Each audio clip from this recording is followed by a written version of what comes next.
अक्षरशः 2 एकर ओमनीने गेलेलं ऊस. आणि तेव्हा पैसे नव्हतं लॉकडाऊन मध्ये. तेव्हा माझी मंगळसूत्र मी बँकेत ठेवून यांना मी पैसे दिले.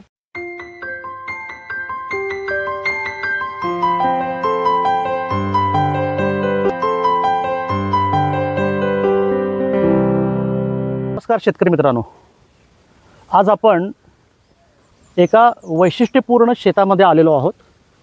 आज माझ्याबरोबर मिशन ऑर्गॅनिक परिवारातील आमचे प्रयोगशील आणि कष्टकरी शेतकरी राजू विठोबा ढवळे, मुक्काम पोस्ट बेडग, तालुका मिरज, जिल्हा सांगली.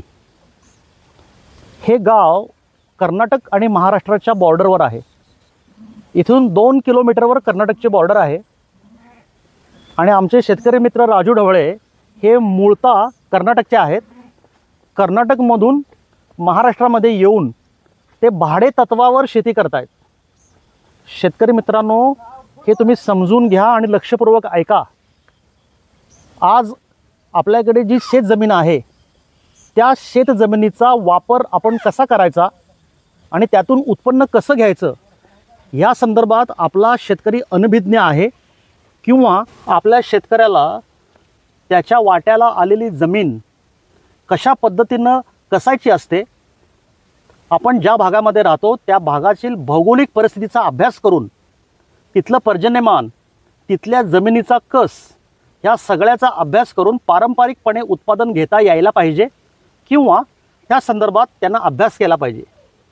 दुर्दैवानं आपण आज भारतभराचा जर विचार केला तर आजकाल राबणारा शेतकरी हा गावामधील एकमेकाचं बघून शेती करतो आहे आणि आपल्या शेतामध्ये कुठल्या प्रकारचं उत्पन्न येऊ शकतं याचा कोणताही अभ्यास न करता फक्त अंधविश्वासाने शेजाऱ्यांनी ऊस केला म्हणून मी ऊस करतो ह्या पद्धतीची शेती करतो आहे.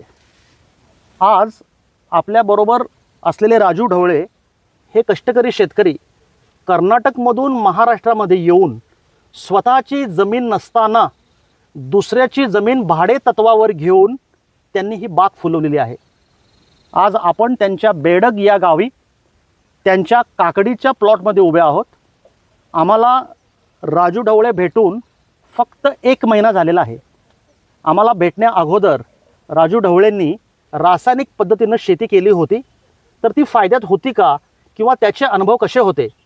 आणि आज मिशन ऑर्गॅनिकला भेटल्यानंतर आमच्या पद्धतीमध्ये म्हणजेच नैसर्गिक आणि पारंपरिक शेतीच्या पद्धतीमध्ये त्यांनी त्यांचं शेत हे अतिशय उत्तम रीतीने केलेलं आहे. तर रासायनिक आणि नैसर्गिक ह्या 2 पद्धतीमधला तुलनात्मक अभ्यास आज आपण शेतकऱ्याच्या तोंडून ऐकणार आहोत. तर मित्रांनो, तुम्ही सर्व लोकांनी ही मुलाखत अतिशय शांतपणे आणि अभ्यासपूर्वक बघावी आणि स्वतः देखील स्वतःच्या रानामध्ये, स्वतःच्या शेतामध्ये वेगवेगळे प्रयोग करून आर्थिक चक्र जे तुमचं बिघडलं आहे ते दुरुस्त करण्यासाठी ह्या प्रकारच्या शेतकऱ्यांच्या अनुभवाची तुम्हाला मदत होणार आहे. तर आपण सुरू करूया. राजू ढवळे, राहणार बेडग, मिरज या शेतकऱ्यांचा 1 महिन्यातला नैसर्गिक शेतीचा अनुभव. राजू भाऊ नमस्कार. नमस्कार सर. तुम्ही याच्या अगोदर रासायनिक पद्धतीने शेती करत होता? होय होय, रासायनिक बरोबर ना? 100% रासायनिक. आणि आता गेल्या महिन्याभरात आपली भेट झाली, त्यानंतर तुम्हाला अन्नपूर्णा आणि भूसुधारक हे दिलं आणि तुम्हाला ह्या संदर्भात मार्गदर्शन आमच्या टीमने केलं. आमचे संशोधक सौरभ सरवटे हे तुमच्या संपर्कात असतात. त्यांनी वेलवर्गीय पद्धत आणि त्या संदर्भात तुम्हाला सखोल मार्गदर्शन केलेलं आहे. तुम्ही मला सांगा की जेव्हा हे सुरुवात केली तेव्हा तुमची काकडी काय अवस्थेमध्ये होती, त्याची अवस्था काय होती, आणि त्यानंतर जेव्हा अन्नपूर्णा तुम्ही वापरलं आणि आत्ता तुम्ही भूसुधारक वापरलेलं आहे, तर याच्यामध्ये तुलनात्मक अभ्यास तुमचा काय सांगतो, किंवा तुमचा आज एक शेतकरी म्हणून ह्या प्लॉट संदर्भातील तुमचं मत प्रामाणिकपणे आपल्या महाराष्ट्रातील सर्व शेतकऱ्यांना तुम्ही सांगावं ही माझी विनंती आहे. नमस्कार. मी हे 12 जूनला काकडीचं पीक हे लागण केलं, म्हणजे बिया पद्धतीनं टोकलंय. आणि ते टोकल्यानंतर याचं एक असं आहे की 3-4 दिवसामध्ये हे उगवलं. 2-2 पानावर आल्यावर ह्याला आळवणी करावं लागते. ओके. आळवणी करत असताना आम्ही त्याला काय आळवणी केलीच नाही. सुरुवातीपासून आमचं एक मत होतं की जीवामृत, आपल्याकडे देशी गाई आहे, जीवामृत करायचं आणि जीवामृत सोडायचं. कारण रसायन करून करून इतकं पैसे घालून थकलोय ना, कमीत कमी नाही म्हटलं तर आजच्या आकडेवारीत सांगायचं म्हटलं तर ह्या 3 वर्षामध्ये कमीत कमी मी 3 लाख रुपये कर्ज काढलं एवढे शेतासाठी. अरे बाबा. म्हणजे हे सगळं करत असताना शेतामध्ये काढण्यासाठी पैसे शेवटी कर्जदारी नाही मिळाले तर मी ऊस तोडण्यासाठी गेलो अक्षरशः मजूर म्हणून ऑक्टोबर महिना ते मार्च महिन्यापर्यंत 5 महिने ऊस तोडी करतो. तिथं 50-60 हजार रुपये मिळाले की तेच पैसे आणायचे आणि शेतात घालायचं पुन्हा. आणि जर तोटा आला ह्या 4 वर्षात तर भरपूर तोटा झाला. लॉकडाऊन पासून तर इतक्या तोट्यामध्ये आहे की माझी मुलं 2 आहेत. मुलंही काम करतात. त्यांना कॉलेज संपलं, शाळा संपल्यानंतर आल्यानंतर इथं 3 तास काम करावंच लागतं कंपल्सरी. बाहेरनं माणूस घ्यायचाच नाही. घेऊ शकत घेतला की त्याला आणि 300 रुपये कुठले देणार, मजूर द्यायची कुठली. त्यामुळं मी काकडीचं पीक लवकर येते म्हणून काही लोकांकडून मी ऐकलं आणि लवकरात लवकर पैसे मिळवून देणार म्हणजे किती महिन्याभरात सुरू होतंय आणि एका महिन्यात संपतंय. त्यासाठी मी काकडीचं पीक हे निवडलं. बिया गाठल्या, त्याची वाढ किती 20 दिवसापर्यंत ते जास्तीत जास्त वितभर झालं. बर, हे समजून घ्या. 20 दिवसापर्यंत फक्त एक वितभरच, कारण त्याला आळवणी नाही, त्याला कुठली खतं पण टाकली नाहीत. मग त्याच्या अगोदर मी श्रोते सरांना मी भेटलो होतो, म्हणजे त्यांना मी फोनवरतीच कॉन्टॅक्ट केलं होतं, म्हणजे व्हिडिओ बघितली होती युट्यूबवरती. ओके. ऑर्गॅनिक आणि त्यांना मी कॉन्टॅक्ट केला, म्हटलं मला मिशन ऑर्गॅनिकची प्रोडक्ट पाहिजेत. त्यांनी आज उद्या 2-4 दिवस म्हणत आमचं बोलणं चाललं आठवडाभर. ओके. आणि ते औषध मिळण्यासाठी मला पुन्हा आठवडा गेला. मला औषधं माझी काकडी लावल्यानंतर 26व्या दिवशी मिळाली. बर बर बर. आणि 26व्या दिवशी मिळाल्यानंतर आम्ही आणून पहिल्यांदा दुसऱ्या दिवशी फवारणी केली. ओके. अन्नपूर्णाची किती ml फवारणी घेतली आपण? ह्याला एका पंपाला मी 100 ml घेतली. 16 लिटरला 100 ml. 16 लिटरला 100 ml. ओके. आणि फक्त मला ह्या 7 गुंठ्याच्या प्लॉटसाठी त्यावेळेला 1.5 पंप लागला. 1.5 पंप लागला पहिल्यांदाच. ओके. 1.5 पंपामध्ये एक दुसरी फवारणी व्हायच्या अगोदर माझा प्लॉट पूर्णपणे का नाही ते काय झालं कळायला सगळा पिवळा पडला होता. बर. बुडक्यापासून ते शेंड्याची 4-4च पानं चांगली राहिली, नाहीतर बाकीचा सगळा पिवळा. फवारणीपूर्वी. आणि फवारणी केल्यानंतर मला ते कंट्रोल होईल या आशेने मी फवारणी केली आणि ते काय कमी दिसलं नाही. मग मी मिशन ऑर्गॅनिकच्या सगळ्या टीमला, बरेचशा लोकांना, तराळीकरांना, टोपले सरांना, तुम्हाला आणि सौरभ सरांना, सर्व लोकांची मी डोकं खाल्ली की मला ही प्लॉट आता राहू शकत नाही. मला खरं सांगायला वाटतं, इथं मला सौरभ सरांनी सांगितलं, ते दिल्लीला होते काहीतरी त्यावेळेला. त्यांनी म्हटलं की तुम्हाला जर तुम्ही ऐकत नसाल तर एक रसायनाची फवारणी करा जावा तुमच्या समाधानासाठी. मी रसायनं आणली जाऊन 1100 रुपयाचं औषध आणि अजून घरात ठेवलेत मी. ती फोडलं देखील नाही, धाडच झालं नाही. पुन्हा पहिलाच करत होतो आणि तेच का करायचं म्हटलं. दुकानात आणलो पण ठेवलं तसंच. पुन्हा 10 दिवसानंतर फवारणी करायची होती अन्नपूर्णाची.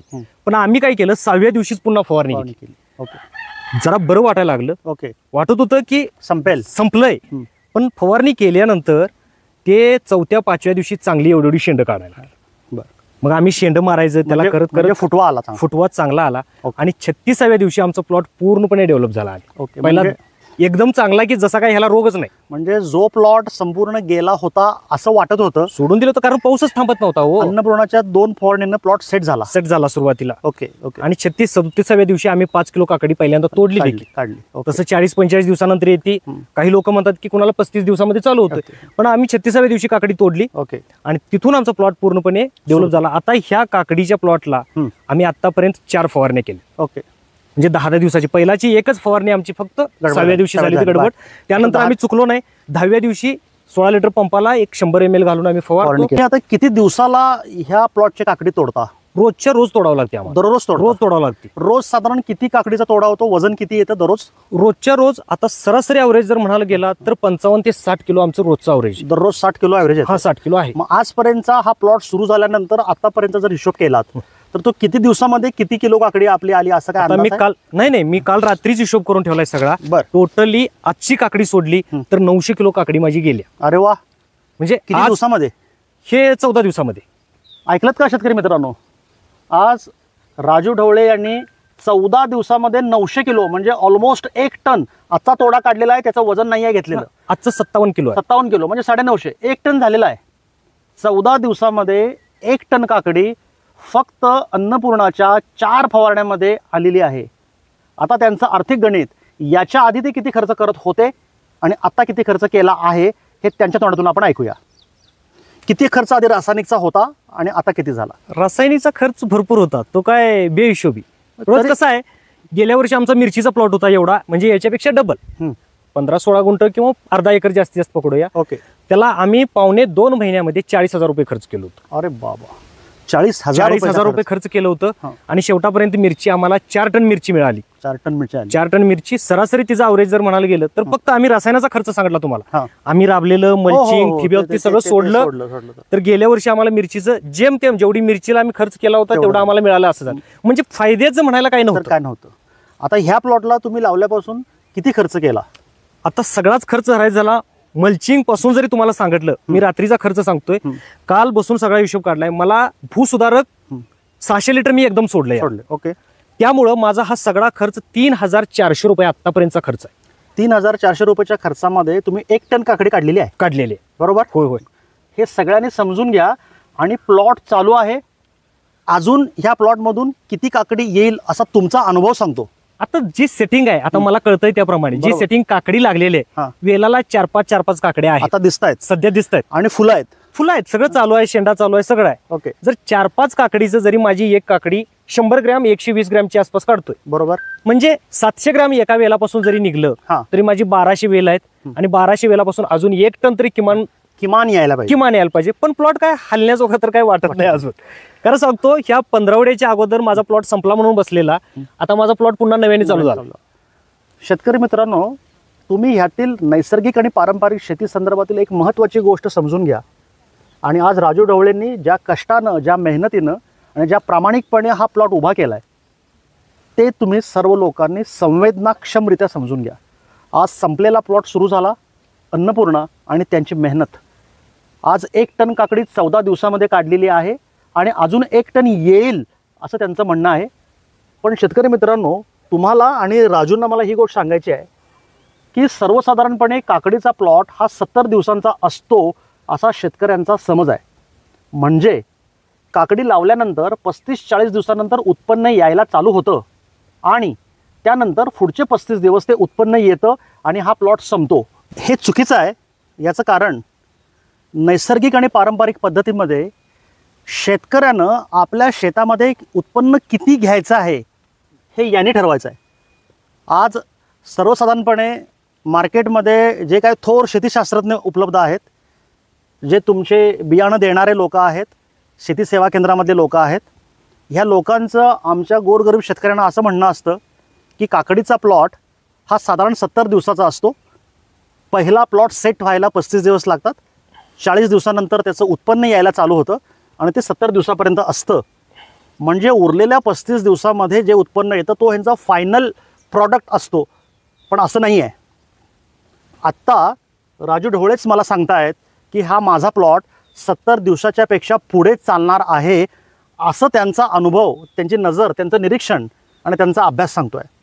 मला तुम्हालाही हेच सांगायचं आहे की हा ट्रायलचा प्लॉट जो राजूने केलेला आहे हा किती दिवस चालणार हे आम्ही तुम्हाला अजून एका व्हिडिओतून सांगणारच आहे. आता याच्यामागे राजूंच्या मुलांची, त्यांच्या मंडळींची, सगळ्यांची मेहनत आहे. आणि याचबरोबर वेलवर्गीय उत्पन्न घेणाऱ्या सर्व शेतकऱ्यांना मला हे सांगायचं आहे की हे प्लॉट तुमचे 70 दिवस नव्हे तर 6-6 महिने चालू शकतात. तुम्हाला हे पटणार नाही, पण हा प्लॉट आम्ही जास्तीत जास्त दिवस चालवण्याचा प्रयत्न करणार आहोत. आणि राजूनी जे आज 1 टन उत्पन्न घेतलं आहे आणि अजूनही 1 टन येईल असं त्यांना म्हणायचं आहे. म्हणजे सगळं मिळून 2 टन येईल असं त्यांचं म्हणायचं आहे. तर मिशन ऑर्गॅनिकच्या टीमला, आम्हाला स्वतःला हे 100% माहिती आहे की हा प्लॉट कमीत कमी 4 ते 5 टन काकडी ह्या माणसाला मिळवून देणार आहे. आज हा माणूस ज्या कष्टातून इथे आला आहे, त्यांनी त्यांची मला लाईफ स्टोरी सांगितलेली आहे. अतिशय प्रतिकूल परिस्थितीमध्ये, घरच्या अनेक अडीअडचणीमध्ये आणि अनेक मानापमानामध्ये हा माणूस सगळ्याला तोडून आज इथं उभारला आहे. आणि आज दुसऱ्याची शेती भाडे तत्वावर घेऊन तो आणि त्याचं कुटुंबीय अतिशय उत्कृष्ट रीतीने शेती करतायत. प्रामाणिक माणसाच्या मागे भगवंत नेहमी असतो. आणि म्हणून मिशन ऑर्गॅनिकच्या सर्व शेतकऱ्यांना माझी कळकळीची हात जोडून विनंती असते की तुम्ही स्वतःवरचा आत्मविश्वास गमावू नका आणि सर्व शक्तिमान परमेश्वराची श्रद्धा कधी सोडू नका. जो माणूस कष्ट करत असतो त्याच्या मागे भगवंत उभा असतो. आज ह्या माणसानं टक्के टोणपे खाल्ले. तुम्ही आता ऐकलंय की शेती नुकसानीत आल्यानंतर हा माणूस दुसऱ्याच्या शेतामध्ये ऊस तोडणीसाठी ऊसतोड कामगार म्हणून जात होता. पण तो डगमगला नाही, तो घाबरला नाही. नाही त्यानं आयुष्य संपवण्याची भाषा केली. त्यानं जिद्दीनं तो उभारलेला आहे आणि आज याच्या ह्या कष्टाला परमेश्वरानं भरभरून दाद दिलेली आहे. आता हा शेतकरी नैसर्गिक आणि पारंपरिक शेती करून फायद्यामध्ये जाणार आहे, ऑलरेडी गेला आहे. आज माझ्या हातामध्ये बघता का तुम्ही, आज जी काकडी त्यांनी ह्या शेतामध्ये पिकवलेली आहे, आज ही काकडी पाव किलोची एक आहे. 2 काकड्या ह्या अर्धा किलोच्या आहेत. त्याची साईज बघा, त्याचं वजन बघा. कुठलंही खत न घालता, कुठल्याही रासायनिक फवारण्या न करता आज ह्या आमच्या वाघानं पाव किलोची काकडी काढलेली आहे. आता कोण म्हणतं मला सांगा की खताशिवाय शेती होऊ शकत नाही? खताशिवाय शेती होते आणि राजूने ती करून दाखवलेली आहे. तेव्हा तमाम शेतकरी मित्रांना माझी विनंती आहे की तुम्ही राजूंना संपर्क साधा. त्यांचा फोन नंबर डिस्क्रिप्शनमध्ये दिलेला आहे. आणि नैसर्गिक पारंपरिक पद्धतीने वेलवर्गीय भाजीपाला कसा करायचा तो यांच्याकडून तुम्ही मार्गदर्शन घ्या. मिशन ऑर्गॅनिकची टीम ही तुमच्याबरोबर नेहमी आहेच. पण जो शेतकरी ह्या सिस्टीमवर विश्वास ठेवून शेती करतो आणि फायद्यामध्ये होतो, त्याची ही सक्सेस स्टोरी तुम्हा अनेक लोकांना प्रेरणा देणारी आहे. राजू, तुम्ही आम्हाला सांगा की नैसर्गिक शेती पद्धतीमध्ये तुम्ही आल्यानंतर तुमच्या स्वतःच्या मनामध्ये, तुमच्या कुटुंबामध्ये, घरामध्ये, वातावरणामध्ये काही फरक पडला असं जाणवतंय तुम्हाला? आम्ही टेन्शन फ्री आहे. महत्वाचं म्हणजे ऐकलं एका शब्दात मित्रांनो? सांगायचं की टेन्शन फ्री आहे. की सकाळी रासायनिक मध्ये कसं असायचं, 2 दिवस गेले की तिसऱ्या दिवशी फवारणी घ्या, वेळ गेला, पैसे पण गेले. बरोबर. घरात गेल्यानंतर आज कुठं चाललाय, दुकानात चाललोय औषध आणायला, आता हा विषय रोज संपला. सांगायचं. हा विषय संपला. विषय संपला. घरातली एक बॉटल जरी असली तरी पण महिनाभर चालते म्हणायचं झालंय आता. त्याच्यात तसं झालंय, 2च बॉटल घेतल्या मी सुरुवातीला अन्नपूर्णाच्या, त्यातली अजून एका फवारणीचं शिल्लक आहे. म्हणजे माझा 70 दिवसाचा प्लॉट 1600 रुपयामध्ये राहिला. शेतकरी मित्रांनो, हे वाक्य राजूचं अत्यंत महत्त्वाचं आहे. काकडीचा 7 गुंठ्याचा प्लॉट, ज्या प्लॉटनं 1 टन काकडी त्यांना ऑलरेडी दिलेली आहे, पुढचा टन तुमच्या झाडावर दिसतंय तुम्हाला.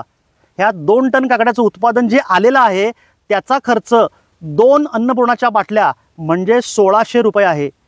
अन्नपूर्णा सोडून या प्लॉटला कुठलीही फवारणी नाही, एक जरा सुद्धा राजूने घेतलेली नाही आहे. आणि आज त्यांच्या बोलण्यातून तुम्हाला जो आत्मविश्वास दिसतो तो नैसर्गिक आणि पारंपरिक शेती केल्यानंतर येणार आहे. आज यांनी विश्वास ठेवून ह्या गोष्टी केल्या, आज त्याचं फळ त्यांना मिळालेलं आहे. आज बघताय तुम्ही, पाव किलोची काकडी एक झालेली आहे. आणि आज त्यांच्याकडचा माल घेणारा माणूस त्यांच्या दारात येऊन त्यांना सांगतोय की मला दररोज 200 किलो काकडी पाहिजे. बरोबर आहे? हा. आता मार्केटचा दर मी सांगतोय की इथं मार्केटला 15 तिथं 20 रुपयांनी काकडी चालू आहे. बरोबर. सगळ्यांची सरासरी मार्केटमध्ये. पण तो व्यक्ती मला 6 रुपये जास्त देतो. हे समजून घ्या. 21 रुपये मी नाही म्हणणं मी गाडीवाल्याला देणार आहे, मी तुला देऊ शकत नाही. तो म्हणतो कमीत कमी 20-25 किलो तरी मला द्या, निम्मी तुम्ही द्या, पण निम्मी तरी मला काकडी येतं पाहिजे. याचा अर्थ समजून घ्या मित्रांनो. आज व्यापारी राजू ढवळेंच्या शेतावर येऊन मार्केटला 15 रुपये काकडीचा असलेला दर हा 6 रुपये वाढवून म्हणजे 21 रुपयानं काकडी यांच्या घरातून घेऊन जातोय. का बरं? कारण ही काकडी विषमुक्त आहे, ही काकडी रसायनमुक्त आहे आणि ह्या काकडीला अतिशय सुंदर चव आलेली आहे. मीच आत्ता त्यांच्या हातून 2 काकड्या खाल्ल्या, उत्कृष्ट चव जी सध्याच्या रासायनिक काकडीला येत नाही. म्हणून जो व्यापारी यांच्याकडून काकड्या घेऊन जातोय त्या व्यापाऱ्याला त्याच्या गिरायकाने सांगितलेलं आहे की ही काकडी आम्हाला हवी आहे. म्हणून त्या व्यापाऱ्यानं आज राजूंना 6 रुपये जास्त दर देऊन आज यांच्याकडून काकडी दारातून तो घेऊन जातो आहे. म्हणजे हे तुम्ही समजून घ्या, नैसर्गिक पारंपरिकमध्ये माझा कुठलाही कष्टकरी शेतकरी कधीही नुकसानीत जाणार नाही. त्याचं हे मूर्तिमंत उदाहरण आहे. आज राजूंच्या बरोबर त्यांची मुलं आहेत, त्यांच्या पत्नी आहेत. वहिनी या जरा 1 मिनिट. हे सुद्धा तुम्ही पण या इकडं, हे सुद्धा यांच्या बरोबरीनं खांद्याला खांदा लावून यांच्याबरोबर काम करतायत. दुसरं आणि एक सांगायचं आहे सर, एक मिनिट. बोला बोला. आम्ही याच्या अगोदर टोमॅटोचा प्लॉट केला होता. माझी मिसेस आहे इथं. आम्ही टोमॅटो तोडून आल्यानंतर ती रासायनिकचा प्रादुर्भाव इतका भयानक झाला की तिला जे शिंका चालू झाल्या, दीदी पुढे ॲलर्जी झाली. ती 15-15 शिंका द्यायची, तिला झोप यायची नाही रात्रभर. म्हणजे त्या केमिकलचा एवढा इफेक्ट तिच्यावरती झाला. ओके. आता ह्या प्लॉटमध्ये फिरली काय पण झाली तर ते शिंका बिंका काही नाही, त्या विषय संपला येतो. म्हणजे त्याची भीती नाही की आम्हाला काहीतरी त्या केमिकलचा ॲलर्जी होईल, आम्हाला काहीतरी त्यातून नुकसान होईल, असं काही नाही. शरीराच्या काही वाटत नाही, काहीच वाटत नाही. ही सगळ्यात महत्त्वाची गोष्ट आज राजूने सांगितली आहे की कुटुंबाचं आरोग्य हे सगळ्यात महत्त्वाचं असतं. आज तुम्ही अधिक उत्पादन काढण्यासाठी जो रासायनिकचा मारा करत होता, त्या रासायनिकच्या माऱ्यामुळं तुम्ही माझा शेतकरी त्याची स्वतःची आणि त्याच्या कुटुंबाची सुद्धा आरोग्याची पद्धत धोक्यात टाकत होता. आज राजू सांगतायत की याच्या आधी रासायनिक फवारण्या केल्यानंतर वहिनींना शिंका येत होत्या, त्रास होत होता, डोळ्यातून पाणी येत होतं. आज अन्नपूर्णाची झाड पाल्याच्या औषधाची फवारणी केल्यानंतर त्यांच्या आरोग्यविषयक समस्या थांबलेल्या आहेत. वैद्य आता तुम्हाला ठसका खोकला येतो का, शिंका येतात का? त्यांना काहीही येत नाही आहे. हे समजून घ्या की हे आता विषमुक्त झालेलं आहे आणि हा परिवारसुद्धा आता आरोग्यदायी गोष्टी खात आहे.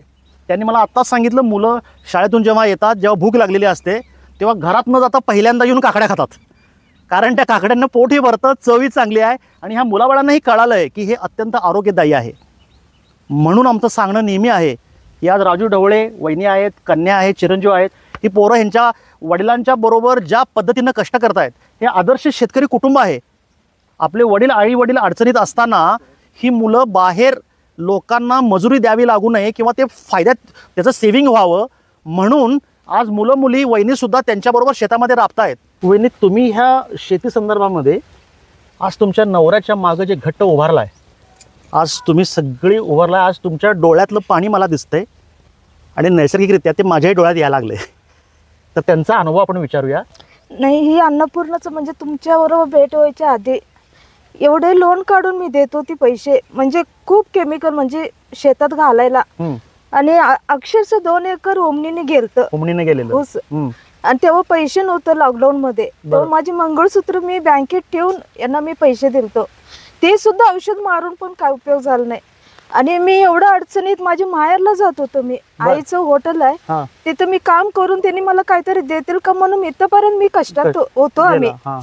पण तुमचे जे प्रोडक्ट भेटल्यानंतर आज ज्या लोकांकडे मी जात होतो ती लोक मला फोन करून पैसे मागतात.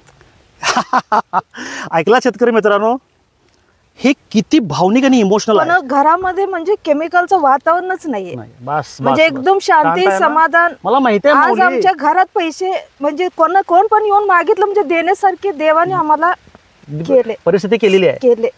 आज शेतकरी मित्रांनो, आज राजूंच्या वहिनींनी ही सांगितलेली गोष्ट कुठलाही शेतकरी मित्र विसरणार नाही अशी आहे. किती दुःखद आणि किती हृदय पिळवटून टाकणारी गोष्ट आहे. आज माझ्या माऊलीच्या डोळ्यामध्ये पाणी आलंय सांगताना आणि ते ऐकतानाही माझ्या डोळ्यात पाणी आलंय. याच्यापेक्षा नैसर्गिक गोष्ट काय असावी? आज माझ्या ह्या भगिनीचं मंगळसूत्र गहाण टाकून शेतीचं औषध आणायची वेळ परमेश्वराने यांच्यावर आणली होती आणि आज तुम्ही त्यांच्या तोंडातूनच ती ऐकली.